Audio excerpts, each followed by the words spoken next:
Había predicado durante 3 años y medio, y en tan solo una generación, sus enseñanzas transformaron el mundo.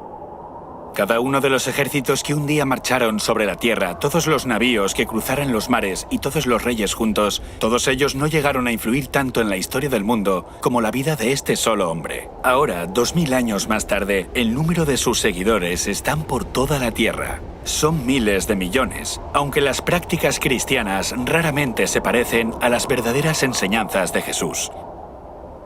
Esto ya se había profetizado.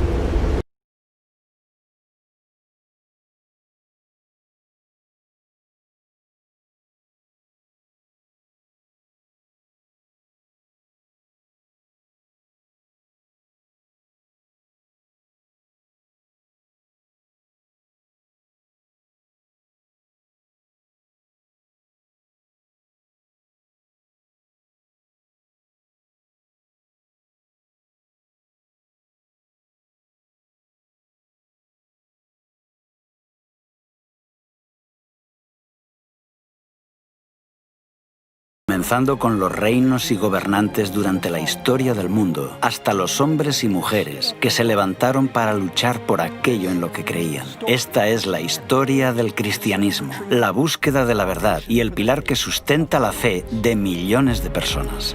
Apareció en el cielo una gran señal, una mujer vestida del sol, con la luna debajo de sus pies, y sobre su cabeza una corona de 12 estrellas. Y estando encinta, clamaba con dolores de parto, en la angustia del alumbramiento.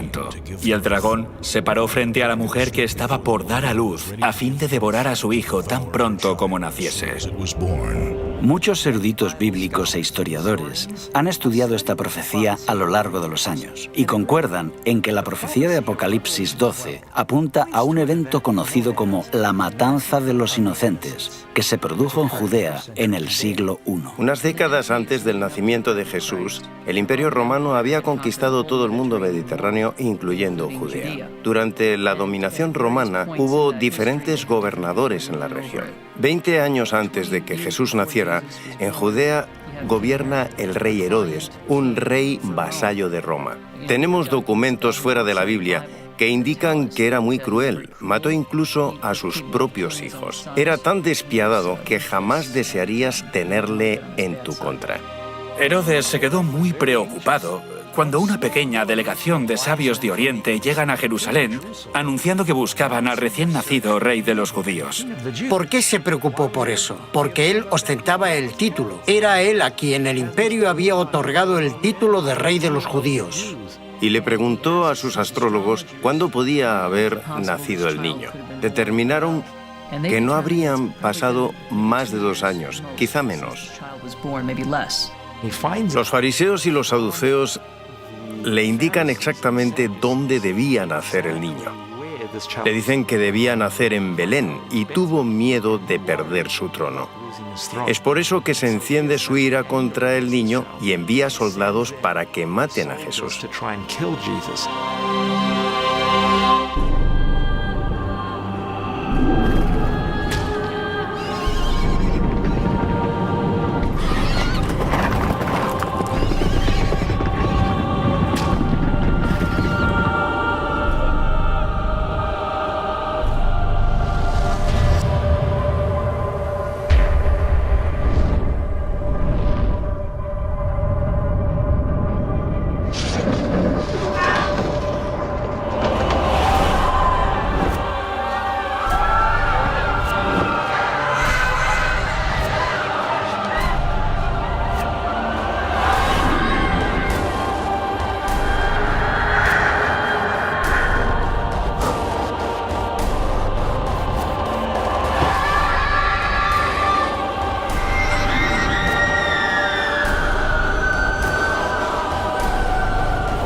La Biblia nos cuenta que esta barbarie fue inspirada por algo más que la envidia de un rey anciano y tirano.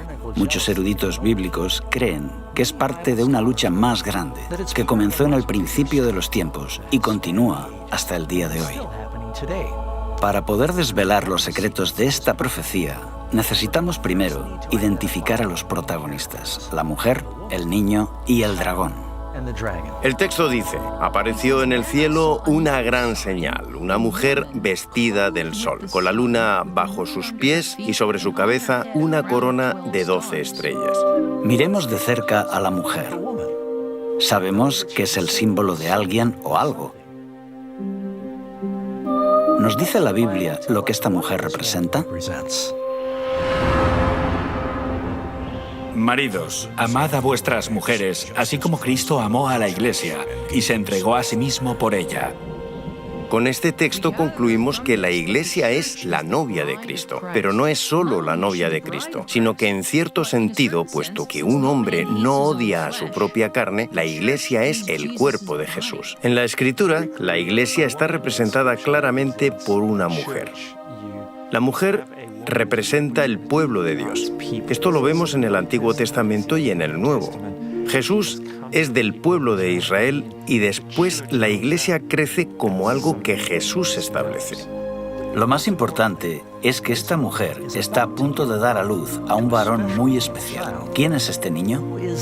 Tenemos algunas pistas. La primera es que gobierna con vara de hierro sobre las naciones. Esta es una referencia al Antiguo Testamento, donde se describe a Dios como el que gobierna sobre las naciones con vara de hierro. Después dice que es llevado al cielo. ¿Y quién es llevado al cielo? Él es el Rey de Reyes y Señor de Señores. Estas dos características señalan, sin lugar a dudas, que se trata de Jesús. Ahora vamos a ver quién es el enemigo en esta profecía, el dragón. También apareció otra señal en el cielo. He aquí un gran dragón escarlata. No necesitamos elucubrar acerca de quién es el dragón. La Biblia nos lo dice. El dragón es el diablo. Tanto en el Antiguo Testamento como en el Nuevo, ¿quién es el que trata de destruir? Es Satanás, el diablo. Es por eso que ataca en cuanto Cristo llega a la tierra. Y fue lanzado fuera el gran dragón, la serpiente antigua, que se llama Diablo y Satanás, el cual engaña al mundo entero. Fue arrojado a la tierra, y sus ángeles fueron arrojados con él. Lo que vemos aquí, en la primera parte de Apocalipsis 12, es una representación simbólica del conflicto a través de los siglos entre Cristo y Satanás. Vemos que este conflicto se remonta al jardín del Edén, donde había una serpiente con alas. ¿Y qué es una serpiente con alas? Tiene forma de dragón. Esta serpiente, este dragón, aparece desde el principio y por toda la Biblia. A través de la vida y el ministerio de Cristo, Satanás trató de arruinar los planes de Jesús de salvar a la humanidad. Mas él, herido fue por nuestras rebeliones, molido por nuestros pecados. El castigo de nuestra paz fue sobre él, y por su llaga fuimos nosotros curados. En varias ocasiones le golpearon en las sinagogas, intentaron tirarle por un acantilado. Trataron de silenciarlo, le torturaron públicamente hasta matarlo. La estrategia de arruinar el plan de salvación se vino abajo cuando Jesús se levantó de entre los muertos.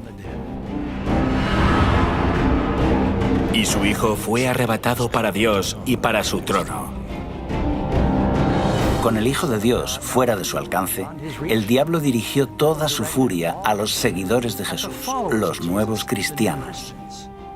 Primero, lo hizo utilizando el poder cruel del Imperio Romano. Y cuando vio el dragón que había sido arrojado a la tierra, persiguió a la mujer que había dado a luz al hijo varón. Los cristianos eran una minoría perseguida y no eran reconocidos por el Imperio Romano. Hubo una serie de persecuciones, algunas de ellas muy fuertes. Una de las funciones de la religión en el Imperio Romano era la de asegurar el bienestar del Estado. Creían que si se adoraba correctamente a los dioses, ellos favorecían al imperio, pero la ira divina se cernía sobre el imperio si no se les adoraba de la forma apropiada. No quieren hacer sacrificios a los dioses. En ese momento el propio emperador era también un dios. Se convirtieron en el chivo expiatorio. Si algo va mal, posiblemente es porque los cristianos rehúsan venerar a los dioses como se requiere. Por supuesto tienen que castigarlos, y con frecuencia esto significa la muerte. La gente creía que los cristianos practicaban la inmoralidad cuando se reunían. Había rumores de que practicaban incesto. Los cristianos solían llamarse entre ellos hermanos o hermanas y comían la carne de Cristo. Corrían rumores de que los cristianos comían niños. Así que cuando los paganos escuchaban esto, pensaban en lo peor. Progresivamente los cristianos fueron despojados de sus cargos civiles y militares. Los libros eran confiscados y sus iglesias destruidas. Se les prohíbe reunirse. Todo esto es porque se cree que están afectando negativamente al imperio. Mientras la iglesia primitiva sufría bajo esta persecución devastadora de Roma, las vidas de los cristianos se convirtieron en un poderoso testimonio de la verdad. Mientras los paganos vivían bajo el constante temor de la superstición, los cristianos se enfrentaban a la tortura y la muerte con una paz sobrenatural. Nerón los puso como comida para los leones. También se les ataba a unos pilares y se les ponía resina. Les prendían fuego como si fueran antorchas humanas, y así podían proseguir las festividades durante la noche. Los desmembraban, los partían en dos, eran asesinados por los gladiadores. Inventaron todo tipo de torturas para librarse de los cristianos. Al enfrentarse de forma dolorosa a la muerte, a menudo cantaban y estaban alegres. Mientras miles de cristianos pagaban la pena máxima por su fe, sus oraciones y su sangre eran como semillas para que otros se convirtieran. Las personas estaban tan impresionadas con sus muertes que la reacción inmediata fue: yo también. Así que los cristianos se propagaban como la pólvora. Cuantos más morían, mayor número defendía la fe. Quiero enfatizar que la iglesia primitiva se propaga a pesar de los continuos intentos de represión de los extremadamente autoritarios y poderosos emperadores, quienes se pusieron firmemente en contra de los cristianos. Aún así, la iglesia sobrevive. Tertuliano dice que siempre que surge un problema, una hambruna, una enfermedad o una peste, todos dicen: los cristianos a los leones. Como si tan pocos leones pudieran comerse a tantos de ellos. Lo que quiere decir es que no hay forma de destruirlos a todos. Durante este periodo de crecimiento exponencial, los cristianos del Imperio Romano estuvieron literalmente ocultos. Este laberinto de túneles y salas bajo las ciudades de Roma se conocen como catacumbas. Es importante entender qué son las catacumbas. Algunos creen que son cuevas naturales que había bajo la ciudad de Roma y que los cristianos utilizaron. Salvo raras excepciones, las catacumbas no eran cuevas naturales, sino que fueron excavadas por los cristianos. Así que los cristianos hicieron complejos laberintos subterráneos. A veces celebraban allí los servicios donde estaban enterrados los mártires. Por otro lado, es muy significativo el hecho de que enterraran allí a sus muertos. Los cristianos creían en la resurrección del cuerpo. Esta creencia cambió con el paso de los siglos, pero sabemos que los primeros cristianos creían que su cuerpo sería resucitado. Por eso optaron por enterrar a los muertos en lugar de incinerarlos.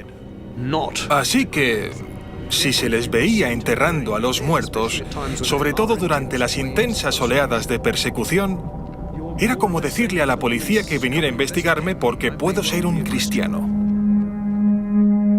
En el año 306 llega al poder un nuevo emperador y la situación de pronto cambió. Constantino el Grande fue un líder militar y un político astuto. Constantino tuvo que enfrentarse a una serie de guerras civiles para poder convertirse en emperador. Sus intereses eran personales y políticos, no tenían nada que ver con el cristianismo. Desciende de la Galia, que tenía bajo su control, para enfrentarse a Magencio, en Italia. Constantino viene del norte hacia el sur, a Italia, haciendo un largo recorrido. Mientras marchaba con su ejército, Una noche tuvo un sueño donde Dios vino a él y le dijo: te convertirás en cristiano, pondrás este símbolo en tu escudo y vencerás. Poco después tuvo una visión. La historia relata que fue vista tanto por Constantino como por su ejército. Levantó su vista hacia el sol y vio una cruz llena de luz y escrito en griego: en tu túnica. Bajo este signo vencerás. La historia de que había tenido este sueño aparece en una etapa relativamente temprana. Es descrito por Eusebio. Se encuentra en diferentes fuentes con diferentes versiones, pero parece que Constantino sí que dijo: he tenido este encuentro divino y un ángel me ha dicho que gracias a la señal de la cruz venceré. Constantino mandó pintar los escudos de sus tropas con el símbolo cristiano.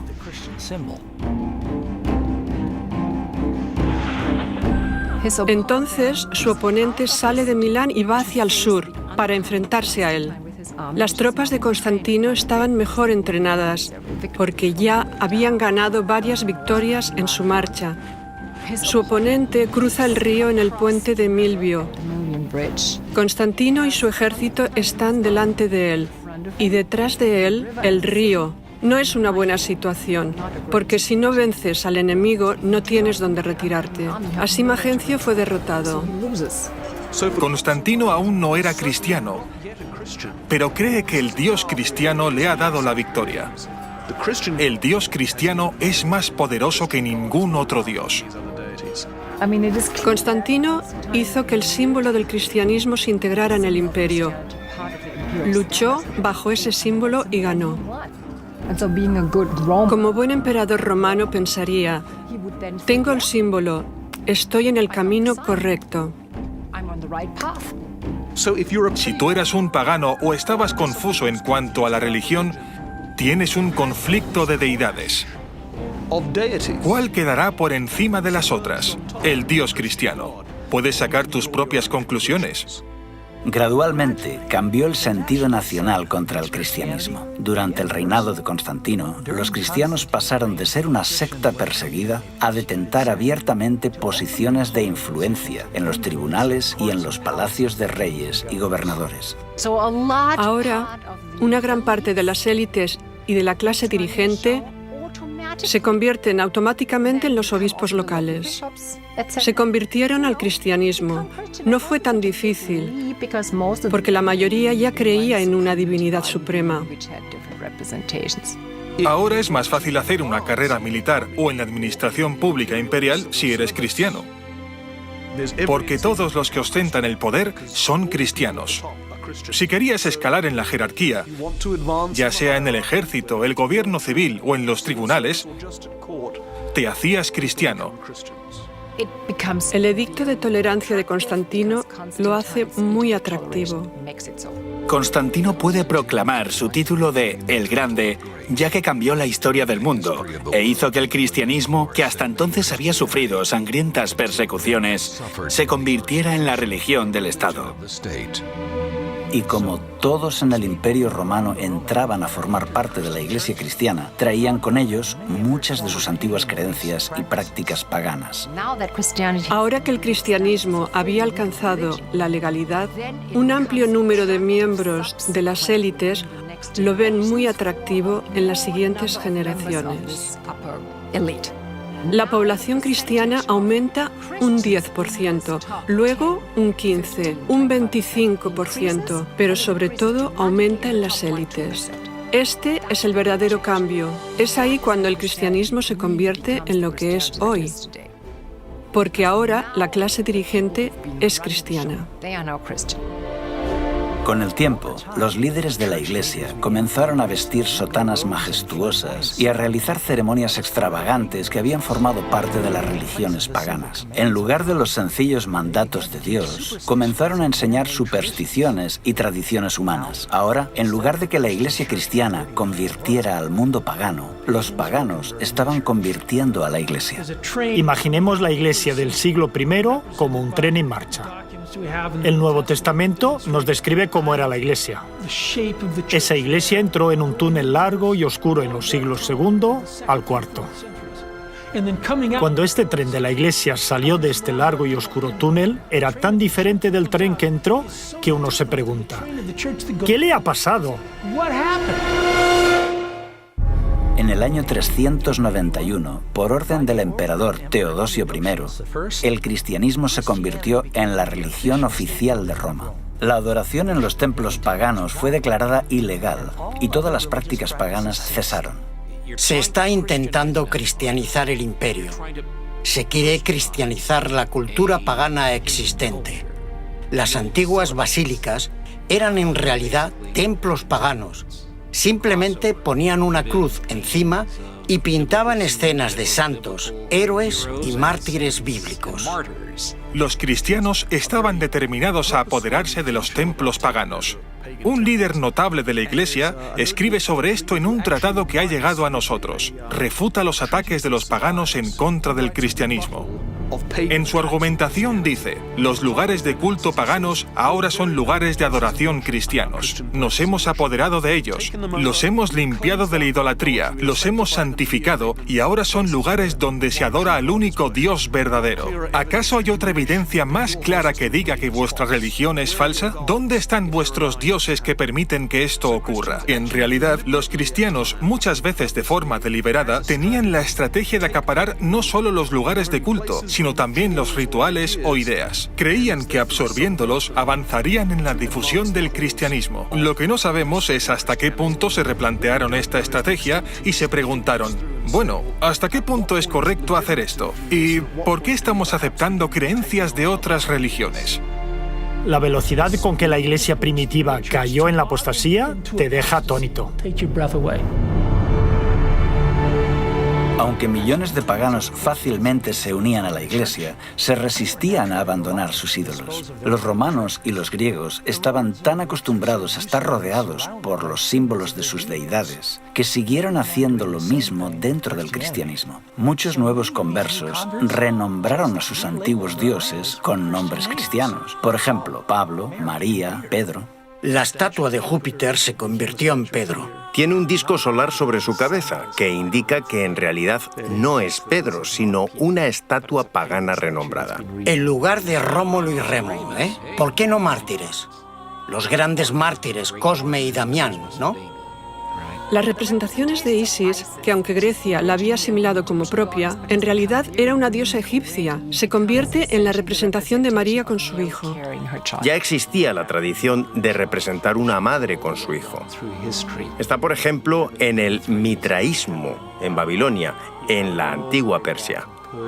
Parece que María adquirió algunas de las atribuciones de otras diosas. Tiene una túnica azul oscuro y está encima de una media luna. Es la madre de todos los dioses. Isis lleva en sus brazos a su hijo Horus. Esta imagen recibe un nuevo nombre, el de María con el niño Jesús. El dios Hermes se convierte en la representación de Cristo como el buen pastor. Asclepio es la imagen que sirve de modelo para muchas representaciones de Jesús. Un dios joven y vibrante, con el pelo rizado y barba corta. Pronto las estatuas de los santos y de Jesús comenzaron a adornar las iglesias. A pesar de que Dios prohíbe claramente esta práctica en los 10 mandamientos, la gente continúa venerando y rezando a estos ídolos. No te harás imágenes, ni ninguna semejanza de lo que esté arriba en el cielo, ni abajo en la tierra, ni en las aguas debajo de la tierra. No te inclinarás a ellas, ni las honrarás. Este último punto está relacionado con la veneración a María, la madre de Jesús. Si bien es cierto que María fue una mujer fiel y honrada por ser la madre de Jesús, en ningún lugar de la Biblia se enseña que deba ser divinizada o adorada. María siempre fue muy importante en la historia antigua de la cristiandad, pero en la Edad Media fue elevada a un rango de semidiosa. Creían que la Virgen María podía interceder por los culpables seres humanos ante su Hijo, totalmente virtuoso, justiciero y censurador. Es una imagen extraña, pero así es como lo muestra el arte religioso de la época. La Biblia no venera a María como a alguien más allá de lo humano. La muestra como una mujer pura y maravillosa que fue usada por Dios para dar a luz al Mesías. Sin embargo, en el Concilio de Nicea, en el año 325, la Iglesia elevó a María al rango de diosa y comediadora con Cristo. Incluso en una fecha tan temprana como finales del siglo IV, ya se dedicaban iglesias a la Virgen María. Pero tristemente, estos no fueron los únicos errores que se introdujeron en este periodo. En época apostólica, el bautismo era una ceremonia sagrada reservada solo para aquellos que tenían suficiente edad como para tomar una decisión racional y entregarse a Cristo. Era un testimonio público de que aceptaban a Cristo y su perdón. El bautismo, literalmente, representa morir y enterrar al viejo hombre y resucitar a una nueva vida en Cristo. Con el transcurso de los siglos, el bautismo se ve más como un rito de iniciación al cristianismo. Comienza en las primeras etapas de la vida, al final de la infancia o cerca de la adolescencia, cuando estás realmente listo para hacer un compromiso de fe. La ceremonia del bautismo se realizaba en un lago o en un río, donde la persona puede ser totalmente sumergida, lo que representa que queda completamente limpio de sus pecados. La práctica del bautismo, poco a poco, fue alterada por la Iglesia.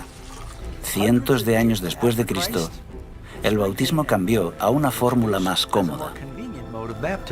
Esto, en realidad, arruinó el poderoso simbolismo de este rito y contradice el ejemplo de Jesús, que fue bautizado por inmersión.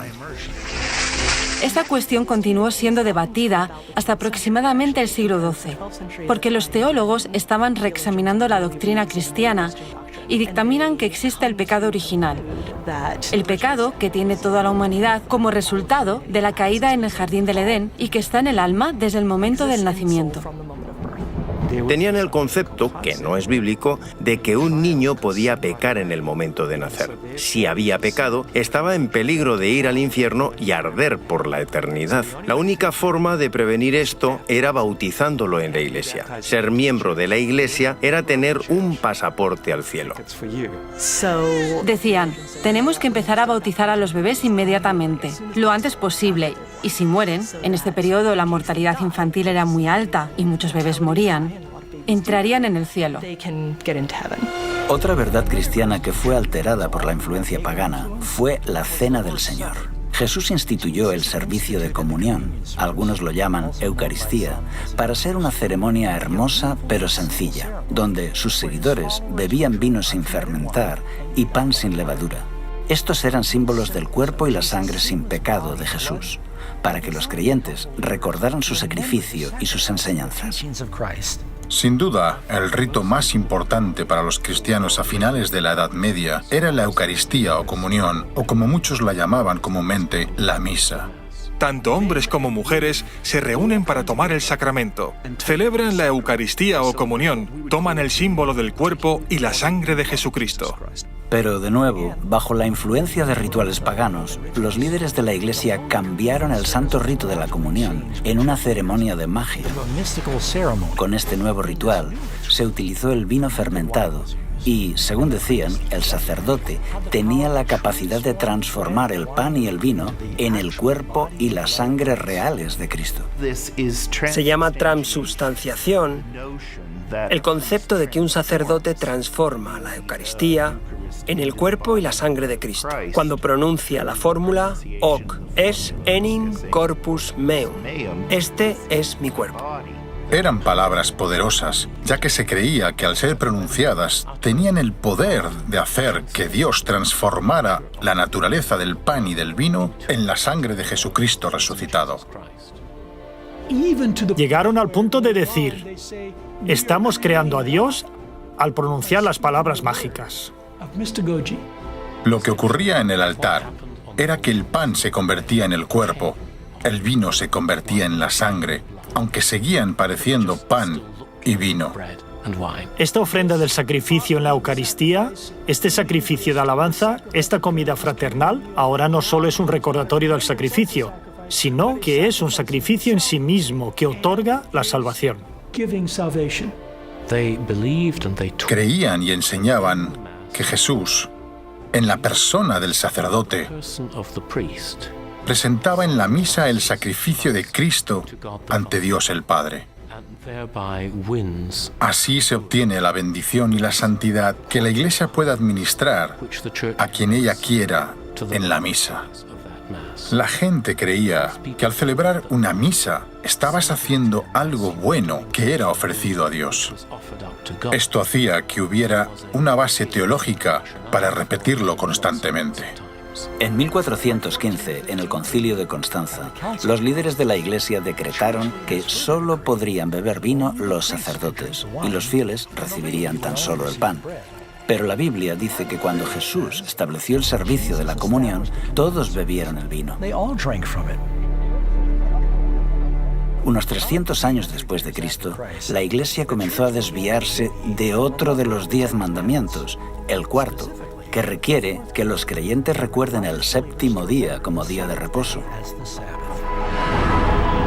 Acuérdate del sábado para santificarlo. 6 días trabajarás y harás toda tu obra, mas el séptimo día es reposo para Jehová tu Dios. En el Imperio Romano, el judaísmo era una antigua religión y como tal era respetada.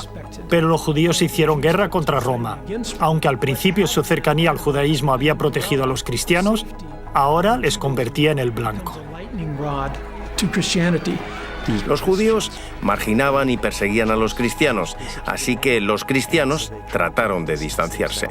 Los líderes de la Iglesia comenzaron a despreciar el séptimo día de descanso de los 10 mandamientos y lo sustituyeron por el domingo, que era más popular entre los romanos. Muchos cristianos erróneamente pensaban que debían ayunar el sábado, pero podían hacer fiesta el domingo. Eso es lo que hacían los paganos. Celebraban el domingo, pero ayunaban los sábados. Este no era un concepto judío.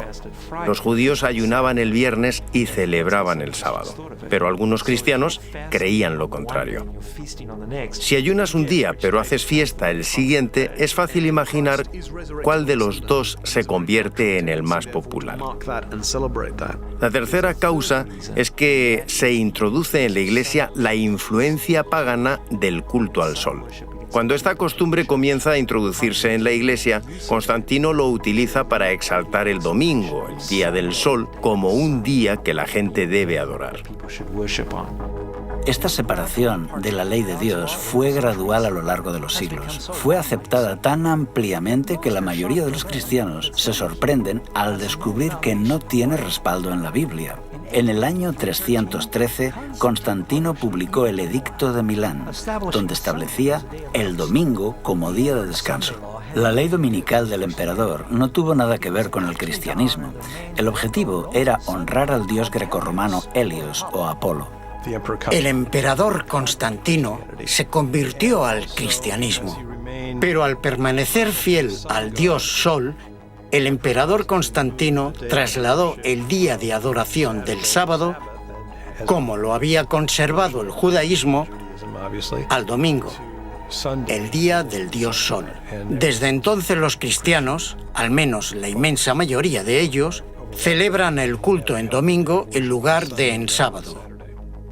Esto también quedó reflejado en otro edicto de Constantino, del año 321, cuando ordenó: En el venerable día del sol, dejen que los magistrados y las gentes residentes en las ciudades descansen, dejen que todos los talleres se cierren. Fíjate que dice Día del Sol.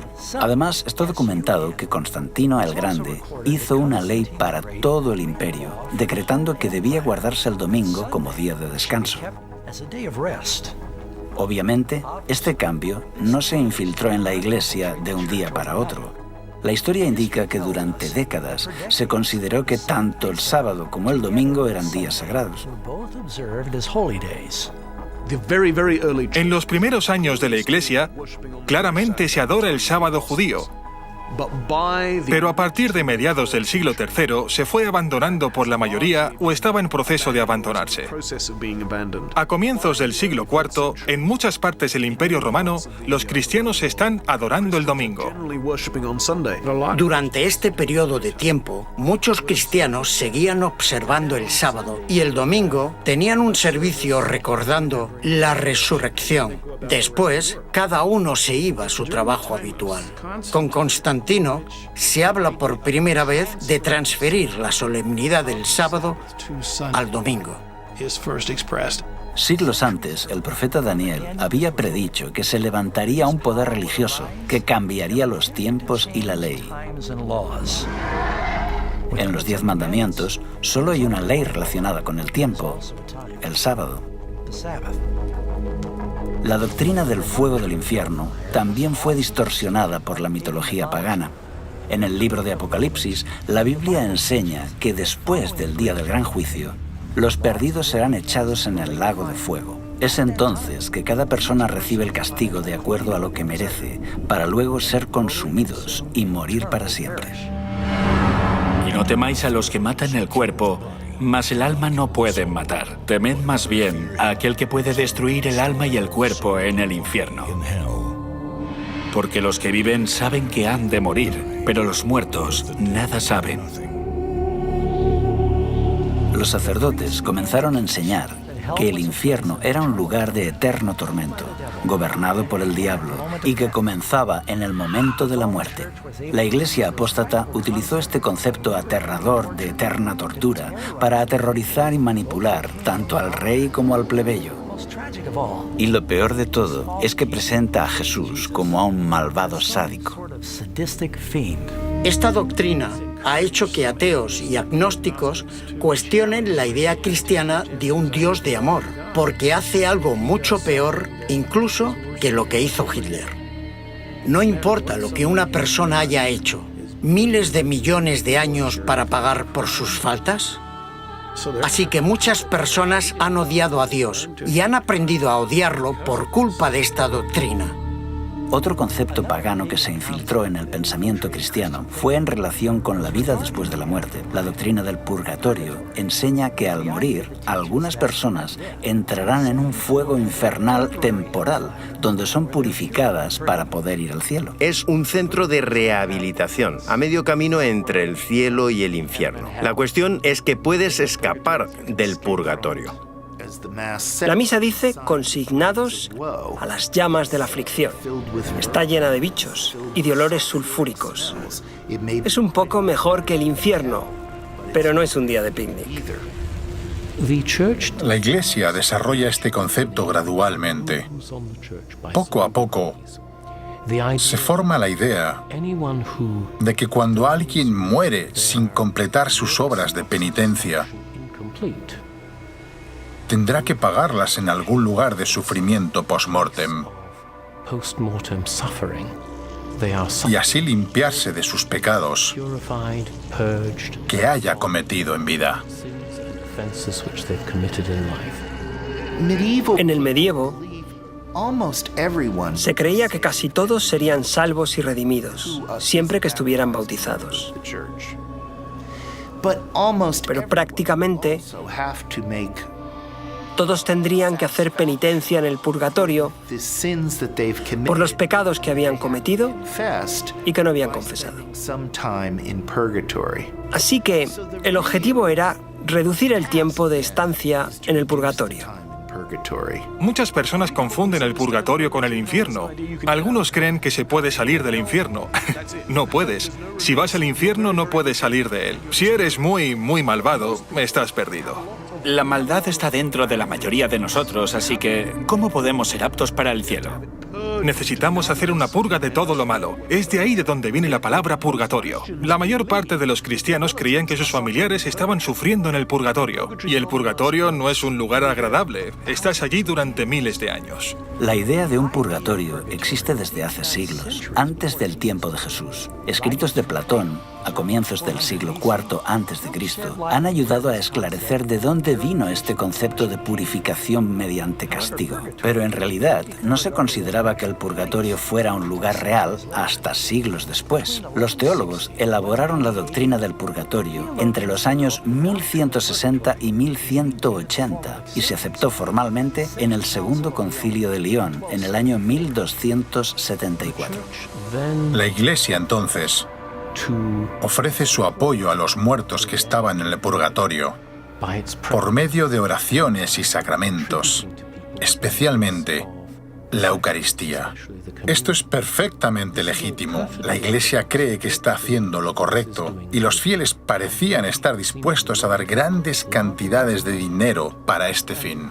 Aquí es cuando tiene lugar una extraordinaria proliferación de instituciones fundadas con el objetivo principal de que los sacerdotes hagan misas por las almas de los difuntos durante los siglos XIV y XV. Esta doctrina fue creada para manipular a las masas a cambio de obtener beneficios financieros. La gente estaba dispuesta a pagar grandes sumas de dinero para librar a un ser querido de la tortura del purgatorio. Nunca podrían comprobar si realmente esa persona salía del purgatorio, de manera que el dinero continuó fluyendo a los bolsillos de los sacerdotes corruptos. La cabeza de la Iglesia tenía a personas encargadas de recaudar el dinero e incentivar que la gente diera su dinero a la Iglesia a cambio de comprar las almas del purgatorio. Esta creencia en el purgatorio está también basada en el peligroso concepto de que las obras y las oraciones de los vivos pueden alterar el destino de los muertos. Pero Jesús dejó muy claro que no existe ni el limbo ni el purgatorio.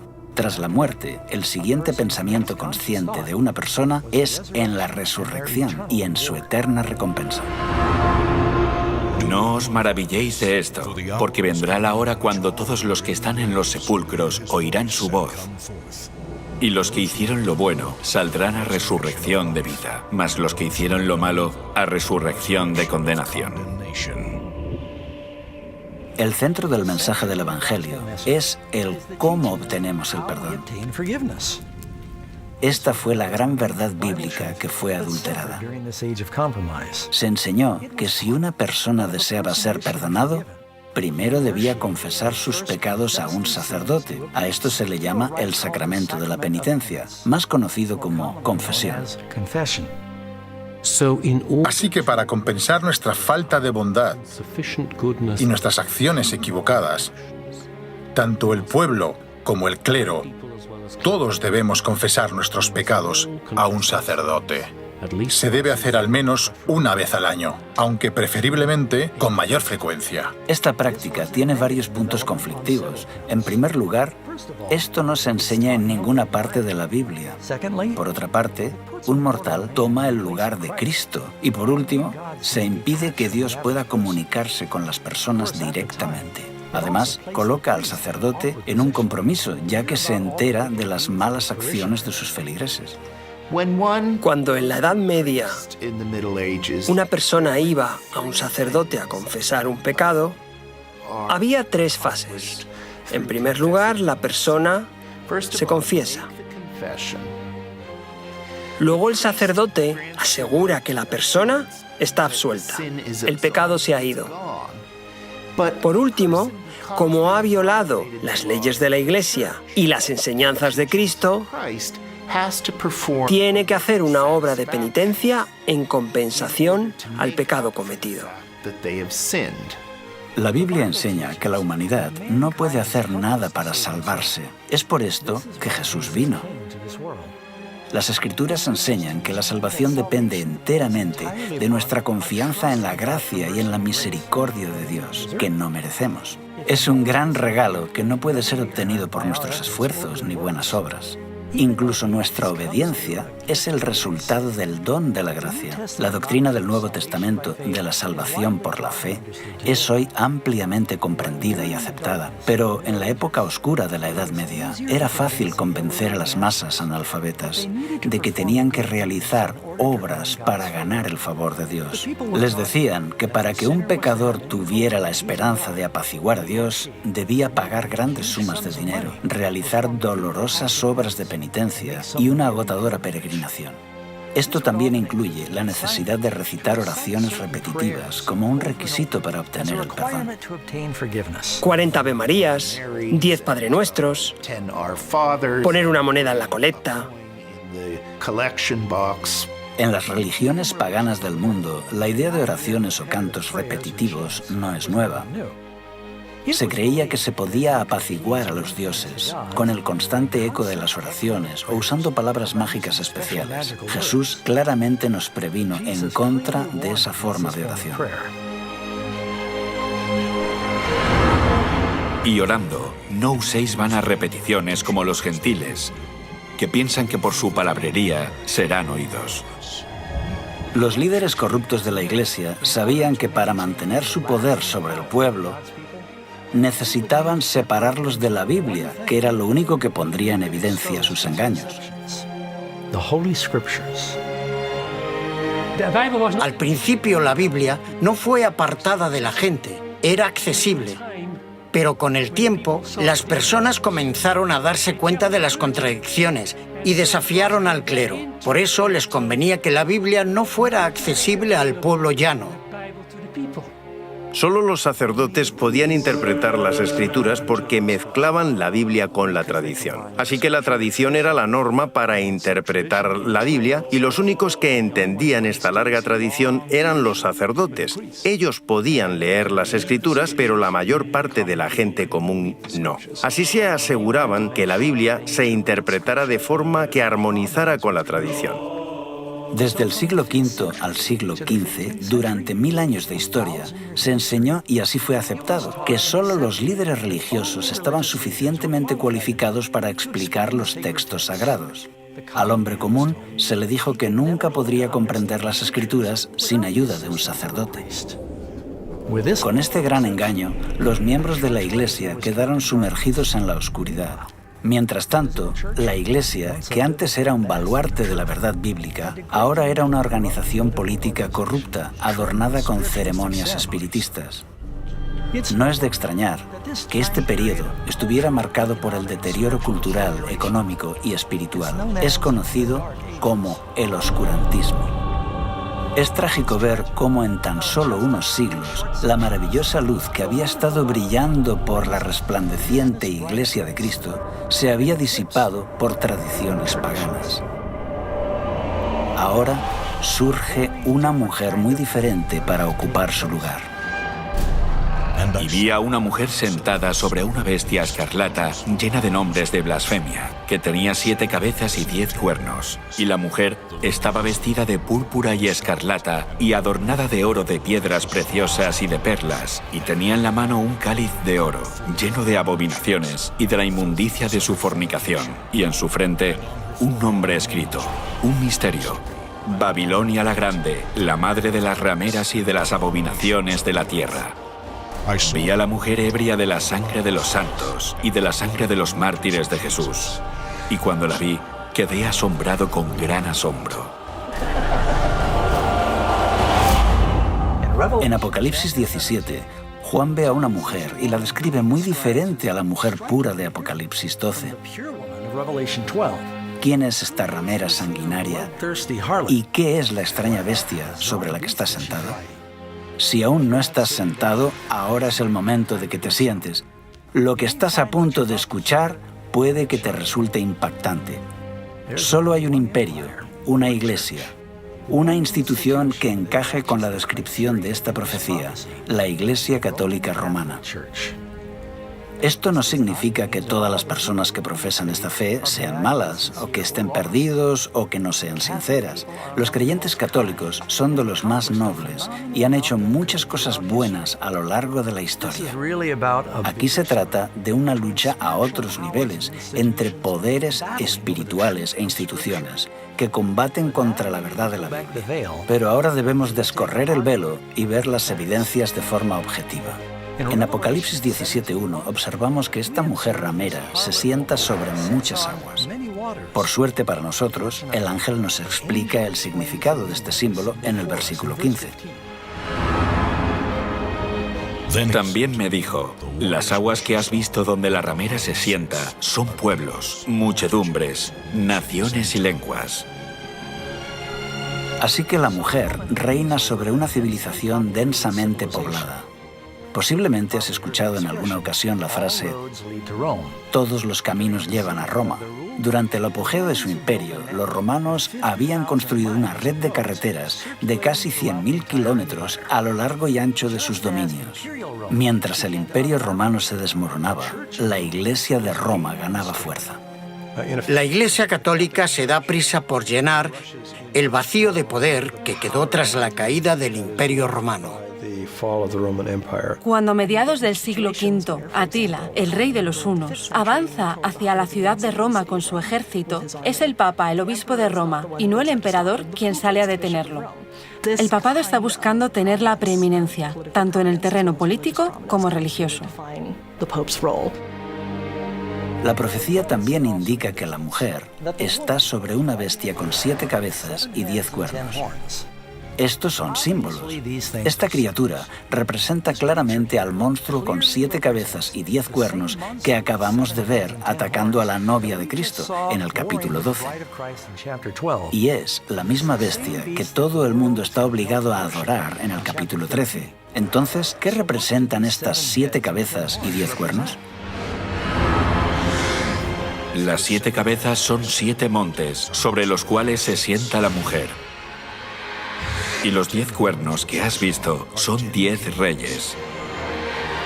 Solo hay una ciudad en el mundo que se asienta sobre 7 colinas, una ciudad grande, y esa ciudad es Roma. Así que no hay lugar a duda de que cuando Juan habla de esta mujer, está hablando de Roma. Aquí se puede ver la relación. 7 cabezas son 7 montes. En Apocalipsis 12, 7 cabezas. En Apocalipsis 13, 7 cabezas de nuevo. Aquí se puede ver la relación.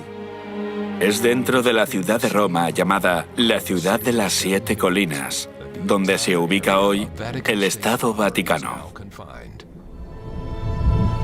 Solo hay una iglesia que también es un país independiente y tiene poder político mundial, el Vaticano. Este país, con la población más pequeña del mundo, se estableció como un estado independiente con 44 hectáreas dentro de la ciudad de Roma. Tras los muros de la ciudad del Vaticano, viven menos de 1000 personas. Viven en este pequeño país gobernado por el Papa, quien tiene poder absoluto, ya que él reúne el poder ejecutivo, legislativo y judicial. Embajadores de todo el mundo se reúnen con el Papa y sus representantes buscando la influencia y la orientación de este poder religioso internacional. Incluso las Naciones Unidas se reunieron para escuchar al Papa.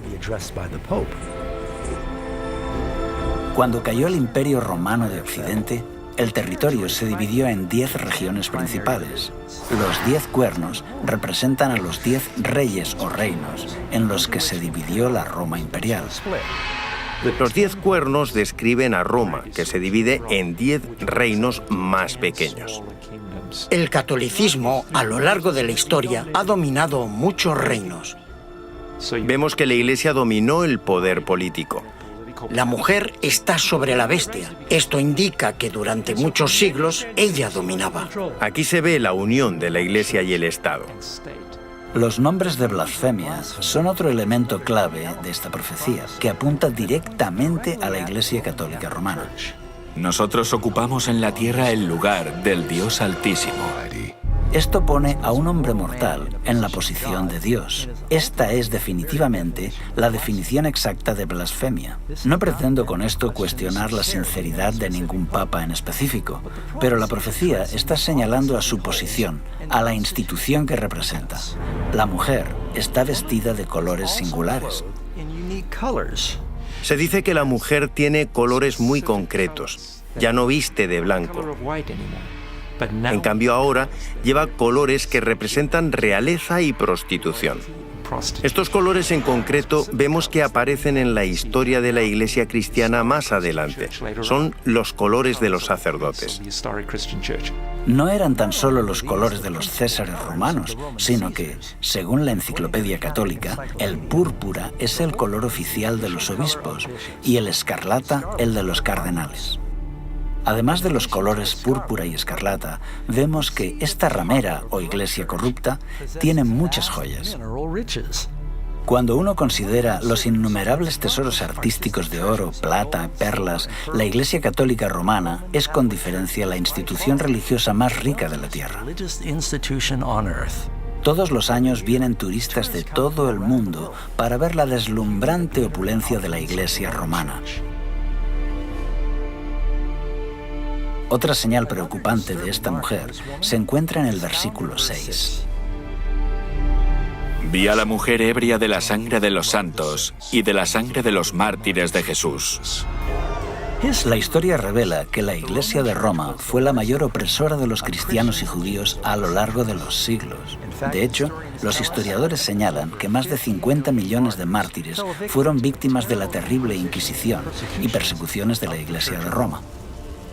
Lo que tenemos aquí es una profecía que dice que la Iglesia entablaría una terrible persecución. Eso es exactamente lo que sucedió.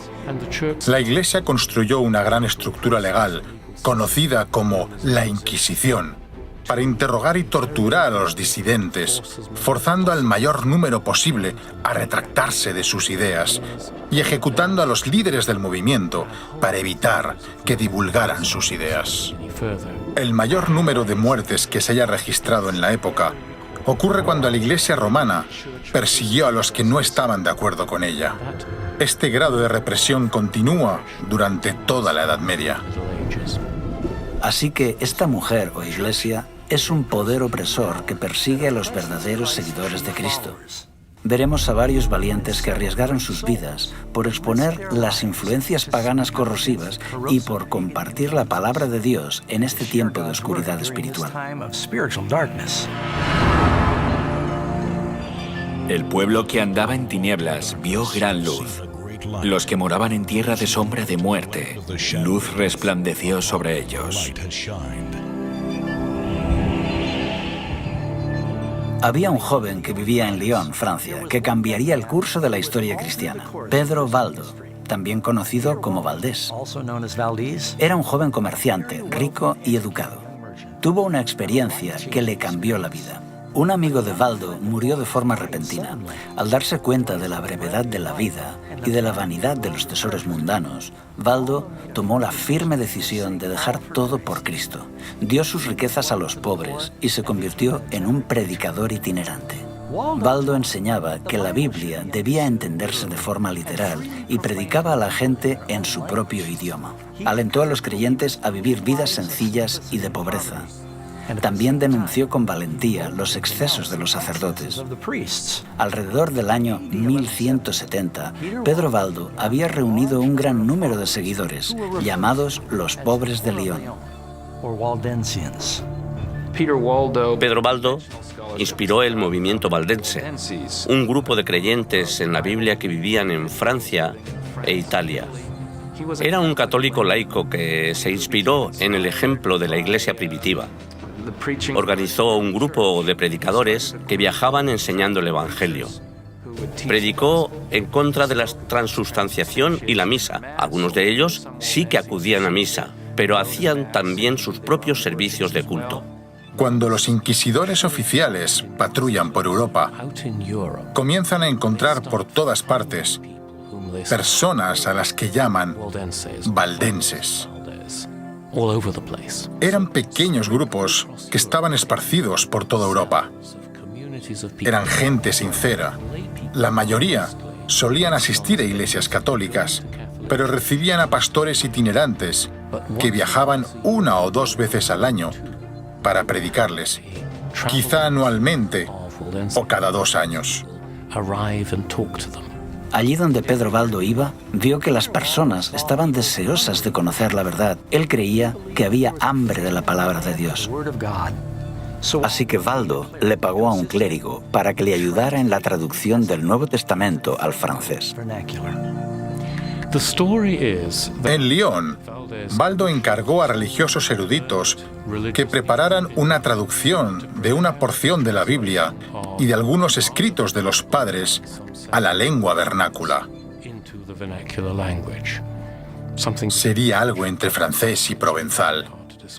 Esta tradición de obtener copias de la escritura en la lengua común de la gente parece haber comenzado en las comunidades valdenses.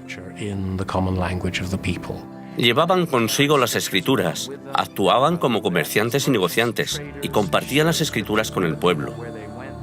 Incluso hay referencias de que enviaban jóvenes a las grandes universidades y escuelas de la región. Allí podrían compartir su fe y comprender la teología de la época, y de esa forma alcanzar a una comunidad más amplia. Pero Roma no podía tolerar por más tiempo esa libre circulación del Evangelio entre los campesinos. En 1179, el Tercer Concilio de Letrán condenó oficialmente las ideas de Baldo como heréticas.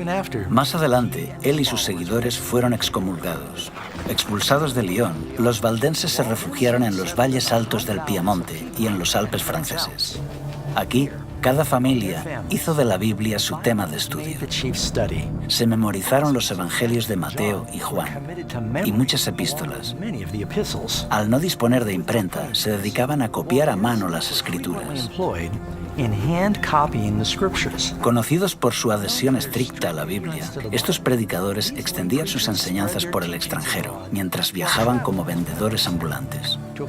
Para no ser descubiertos, escondían en el forro de sus ropas sus copias a mano de pasajes de la Biblia y las compartían cuando encontraban a alguien que estaba abierto a escuchar. Incluso tras la muerte de Pedro Baldo en 1218, la Iglesia de Roma continuó persiguiendo ferozmente a los valdenses.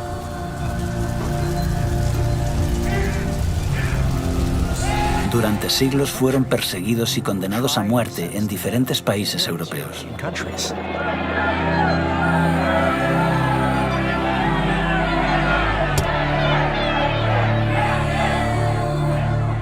El Espíritu Santo incitó a muchos dentro de la Iglesia a levantarse con valentía a favor de una reforma. Uno de ellos era John Wycliffe, teólogo inglés y predicador laico, traductor y profesor en Oxford. Cuando comenzó a señalar los errores dañinos que se enseñaban a los creyentes, su educación le dio una gran ventaja. Wycliffe nunca quiso ponerse en contra de los líderes de la Iglesia, pero al ver las evidentes contradicciones entre lo que decía la Biblia y lo que hacía la Iglesia, no pudo guardar silencio. Es extraño que alguien como Wycliffe se convirtiera en hereje porque era catedrático de Oxford. Fue educado en la estructura de la Iglesia, pero estaba afligido por lo que veía a su alrededor. Cuando vio que Roma sustituía las Sagradas Escrituras por la tradición, acusó a los sacerdotes de privar a la gente del pan de vida. Creía que la Biblia era una autoridad suprema y organizó la traducción de la Biblia. Tenía seguidores llamados lollardos, quienes iban por todas partes distribuyendo la Biblia y predicando. Creían en la importancia de leer la Biblia. Leían la traducción de Wycliffe y creían en una religión más sencilla, que ya los valdenses y otros habían promovido en el siglo XII. Este era el mayor regalo que podía dar a la gente común. Ningún otro documento ha alterado tanto el curso de la historia como la traducción de la Biblia al inglés. Él presentó algunas de las verdades que después desarrollaría el protestantismo. Sus enseñanzas prepararon el camino para que, siglos más tarde, muchos en Inglaterra aceptaran la Reforma. Wycliffe tuvo la valentía de declarar que la autoridad universal del Papa no era bíblica. Por eso, el 22 de mayo de 1377, el Papa Gregorio condenó los escritos de John Wycliffe, indicando que sus enseñanzas eran peligrosas para la Iglesia y el Estado. Pero Wycliffe continuó enseñando que la salvación era únicamente mediante Cristo y que eran las Escrituras las que eran infalibles y no la Iglesia de Roma. Con el tiempo, sus escritos y su trabajo de reforma se extendió como una ola, influyendo a millones de creyentes. Se podía leer en cualquier lugar donde hubiera gente instruida y teólogos escolásticos. Viajan por Europa, a Bohemia, e inspiran también a Juan Hus. Hus comparte con Wycliffe su desacuerdo sobre la transubstanciación, el poder del clero y la riqueza de la Iglesia. Hus era muy joven cuando Wycliffe falleció, pero sus escritos tuvieron una poderosa influencia en su vida y su misión. Fue un predicador de Bohemia, profesor en la universidad y por un tiempo fue capellán del rey. Se le confió la tarea de predicar en una pequeña capilla que acababa de ser inaugurada, la capilla de Belén. Igual que Wycliffe, Juan Hus predicó las escrituras en el idioma del pueblo, una práctica que ahora la Iglesia había prohibido, pues toda la misa se hacía en latín. Predicó en la lengua vernácula. Los bohemios tenían las escrituras en su propio idioma, a pesar de los concilios de la Iglesia. Es por esto que entra en contacto con las enseñanzas de Wycliffe. Especialmente ataca la transustanciación y la riqueza y el poder de la Iglesia. Caminando un día por la ciudad, Hus vio dos pinturas que dos hombres mostraban a modo de protesta silenciosa. Cada uno de los lienzos reflejaba una escena diferente. En uno de ellos estaba la imagen humilde de Jesús entrando en Jerusalén con sus discípulos. En el otro lienzo estaba la imagen del Papa vestido con ropas ricas y lujosas, transportándose en una litera y seguido por una majestuosa procesión. Las pinturas presentaban el contraste entre Jesús, quien dijo que las zorras no tienen guaridas y las aves de los cielos nidos, pero el Hijo del Hombre no tiene dónde reclinar su cabeza, con el esplendor y la magnificencia del palacio papal y su séquito. Movido por estas imágenes, comenzó a denunciar públicamente el orgullo, la ambición y la corrupción del clero. Sin miedo, hizo un llamado de reforma a la Iglesia. Si había que interpretar las Escrituras según lo que la Iglesia creía, ¿cómo se podían corregir sus errores? No hay nadie que revise los errores. No se puede corregir a la Iglesia. Creo que este es el problema de base, el problema que hizo que la Iglesia comenzara a equivocarse y siguiera equivocándose. Juan Hus fue invitado a Constanza, Alemania, a defender sus críticas a la Iglesia de Roma.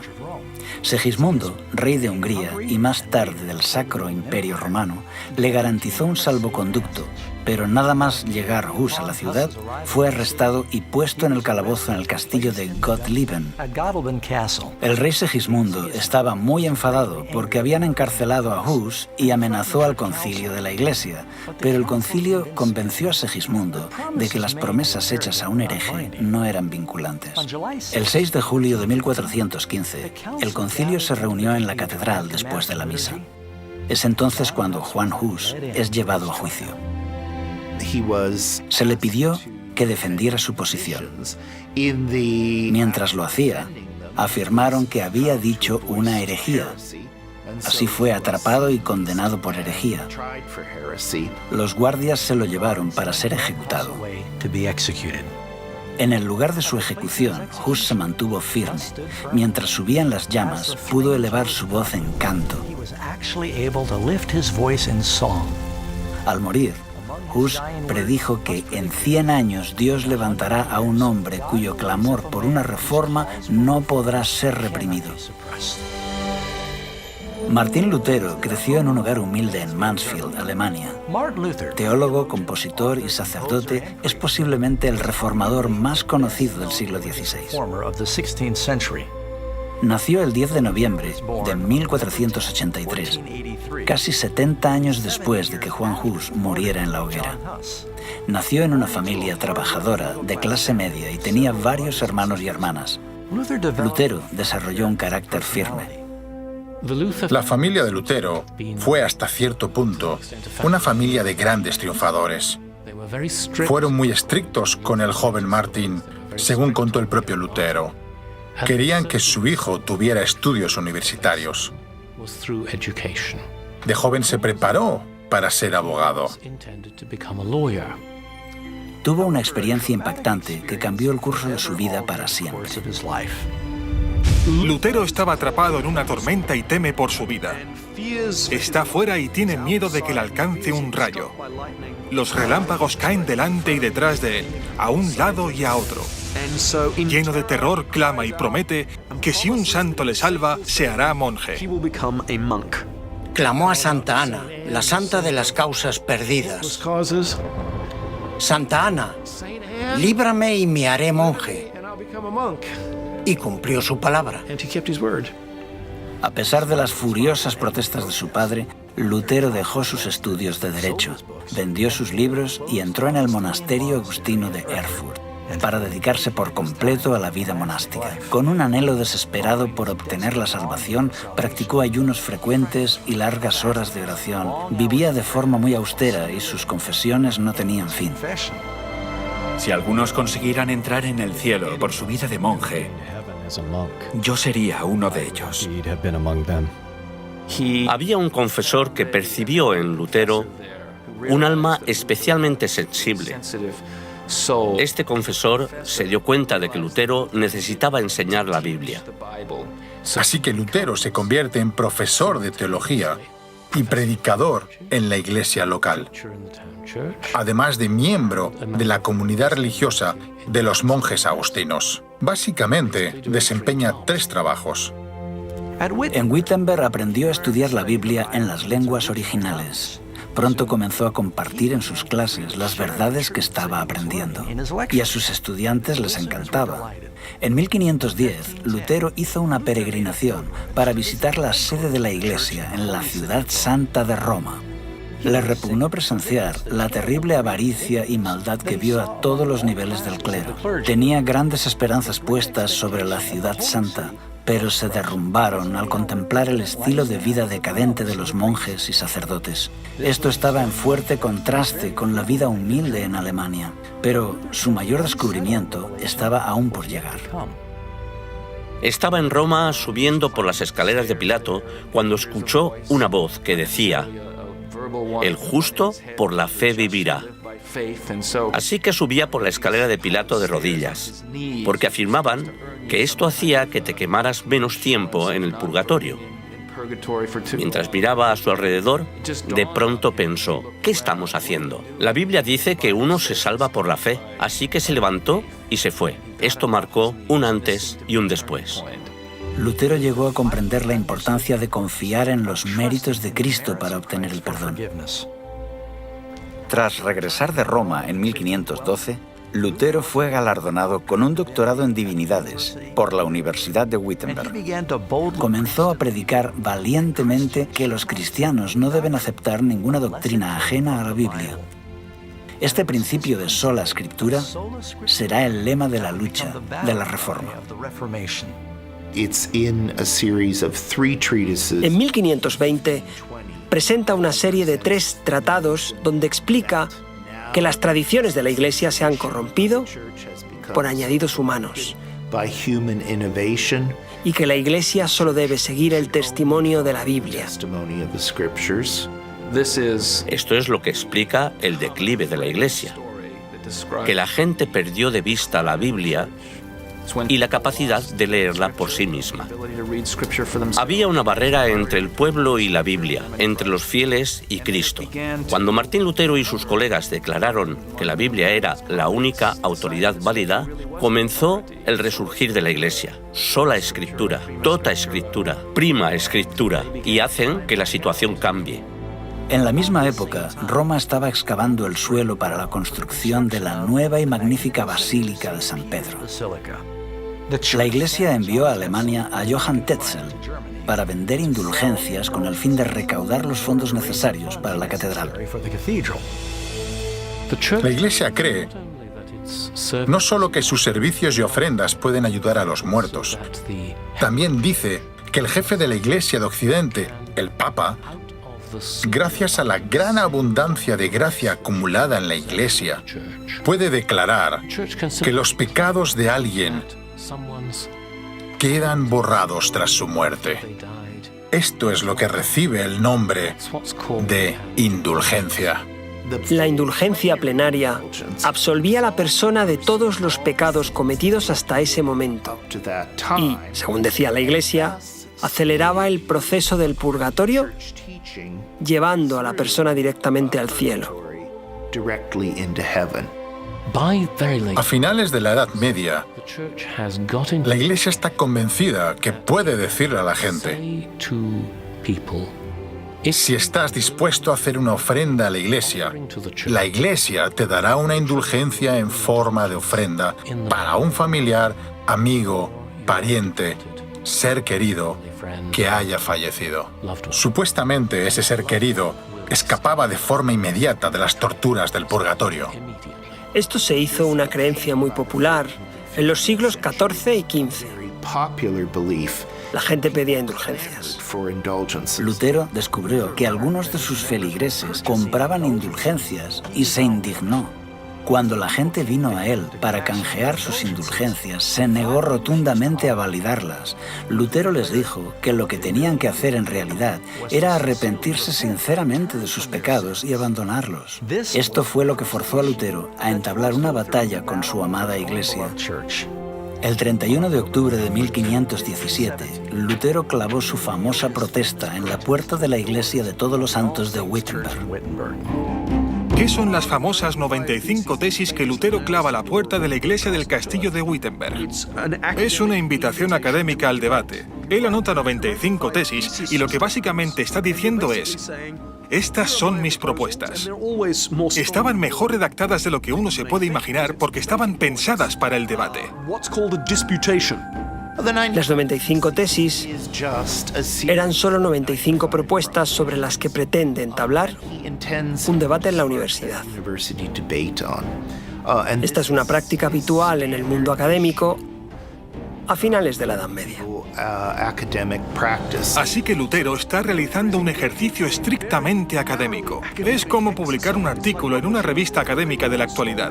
Yo mismo, como historiador, no espero que muchas personas lean mi trabajo. Solamente piensas en alcanzar a un círculo muy estrecho. Así que clava sus tesis a la puerta del castillo de Wittenberg, porque tradicionalmente es allí donde se publican las invitaciones al debate. Así que Lutero no esperaba despertar tanto revuelo. Atrajo la atención de mucha gente, incluyendo la del Papa. Lutero no deseaba despertar la hostilidad de la Iglesia. Él cree que las aceptarán.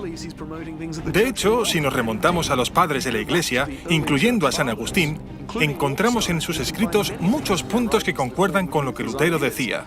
Así que Lutero esperaba que la gente dijera: «Oh, genial, gracias por aclararlo». Tal vez fue un poco ingenuo, pero posiblemente es el resultado de su formación académica.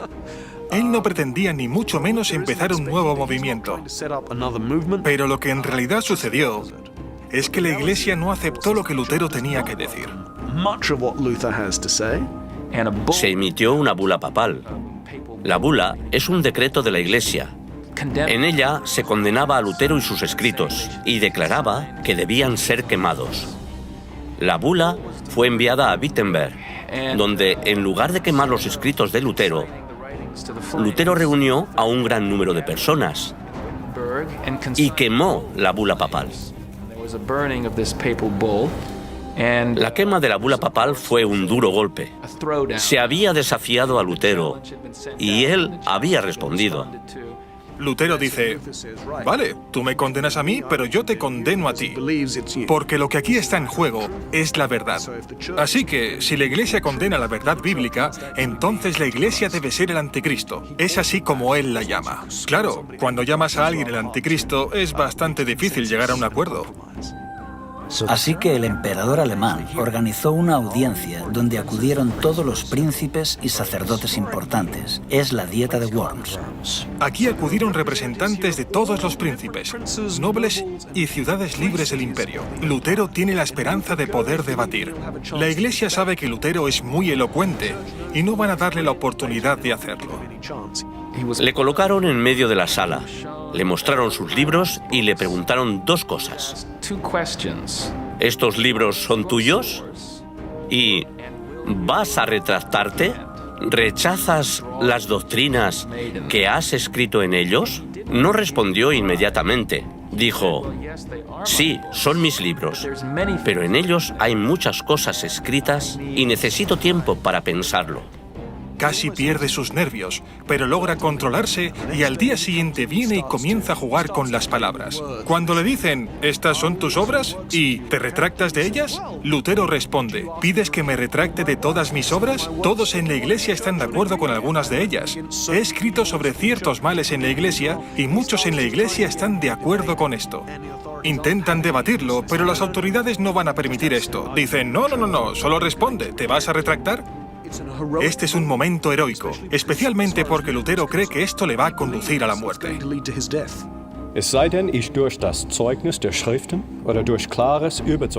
A menos que se me convenza mediante el testimonio de la Biblia o claros argumentos de la razón, pues no creo ni a papas ni concilios. He sabido que muy a menudo han errado y se han contradicho entre sí. Mi conciencia está cautiva de la palabra de Dios. No puedo retractarme y no me retractaré de nada. Pues ir contra la conciencia no es seguro ni correcto. Esta es mi posición. No puedo obrar de otro modo. Que Dios me ampare. Amén. El concilio no pudo decir mucho en respuesta a esto, pero Lutero fue declarado un criminal. Sus escritos fueron prohibidos y ordenaron su detención. El documento decía: queremos que sea arrestado y castigado como un hereje notorio.